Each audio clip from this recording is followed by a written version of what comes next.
वंदे मातरम के दो छंदों को लेकर देश की सियासत में संग्राम छिड़ गया है। कांग्रेस सीडब्ल्यूसी कांग्रेस कार्य समिति के फैसले पर बीजेपी ने तीखा हमला बोला है। गृह मंत्री अमित शाह ने कांग्रेस पर तुष्टीकरण की राजनीति का आरोप लगाया है, तो बीजेपी अध्यक्ष नितिन नवीन ने इसे बलिदानियों का अपमान बताया। जेडीयू ने भी कांग्रेस से कानून का पालन करने की नसीहत दी है। वहीं कांग्रेस अपने फैसले पर कायम है और बिहार में आरजेडी से असल मुद्दों से ध्यान भटकाने की कोशिश बता रही है।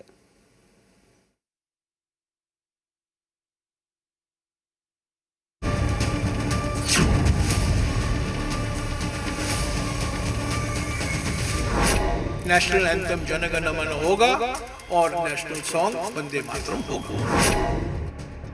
वंदे मातरम देश का राष्ट्रीय गीत, लेकिन अब यही गीत सियासी संग्राम की वजह बन गया है। कांग्रेस सीडब्ल्यूसी की बैठक में वंदे मातरम के केवल 2 छंद गाने के फैसले पर बीजेपी हमलावर है। गृह मंत्री अमित शाह ने कांग्रेस पर तुष्टीकरण का आरोप लगाया है। मैं इस समय पर पूरे देश को याद कराना चाहता हूं कि 1937 में कांग्रेस पार्टी ने मुस्लिम अपीसमेंट के लिए वंदे मातरम के 2 टुकड़े कर देश के विभाजन की नींव डाली थी और वहीं से 2 राष्ट्र के सिद्धांत को ताकत मिली थी। कांग्रेस का यह निर्णय केवल और केवल इनकी घोर तुष्टीकरण की नीति की पुष्टि करता है। बीजेपी अध्यक्ष नितिन नवीन ने भी कांग्रेस पर निशाना साधा। नितिन नवीन ने कहा कि यह लाखों बलिदानियों का अपमान है। बीजेपी के साथ साथ जेडीयू ने भी कांग्रेस को घेरा।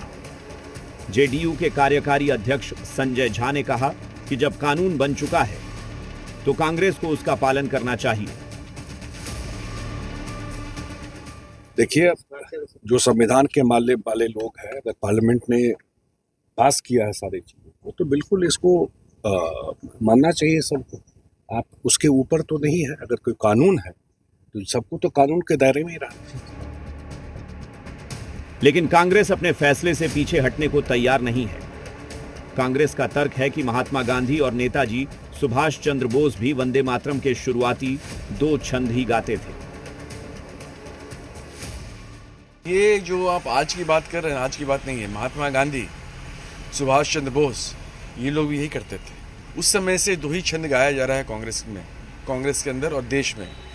जो लोग, भारतीय जनता पार्टी के लोग आज़ादी के 52 साल तक आरएसएस के ऑफिस में देश का तिरंगा नहीं फहराया, ये लोग क्या बात करते हैं कि आज़ादी की लड़ाई के पहले जब ये कांग्रेस की बैठक में मुस्लिम लीग ने आपत्ति जताई थी वंदे मातरम के गान पर, और उसने कहा केवल अगर जो ऐसे गाना है तो केवल 2 पंक्ति गाए, और उसको कांग्रेस को मानना पड़ा था।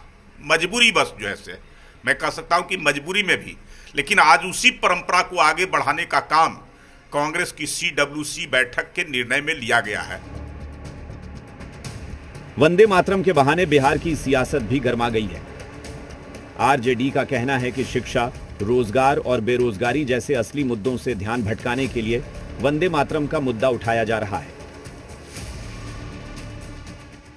पिछले 75 वर्षों से वंदे मातरम कोई मुद्दा नहीं था, लेकिन जब से भारतीय जनता पार्टी घिर चुकी है नौकरी और रोजगार के मामले पर, बेहतर शिक्षा के मामले पर, परीक्षा प्रणाली के मामले पर, और जिस तरह से नौजवान छात्रों में गुस्सा है, उस गुस्से से ध्यान भटकाने के लिए वंदे मातरम को इशू बनाने का काम किया है। मगर जहाँ तक जनता दल यू परिवार का और हमारे सर्वमान्य नेता आदरणीय नीतीश कुमार जी का हमेशा से रहा है कि देश के मुद्दे पर हम कोई समझौता नहीं करते।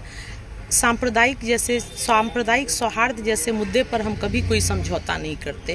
और जहाँ तक आपका प्रश्न है, तो मुझे लगता है कि कांग्रेस ने अपने अपमान को प्रस्ताव में बदल डाला है, ऐसा मुझे लगता है।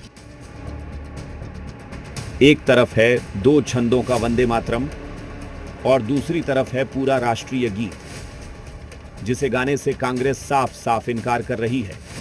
सवाल यह भी है कि क्या वोट बैंक के लिए राष्ट्रीय गीत का अपमान करना सही है? ब्यूरो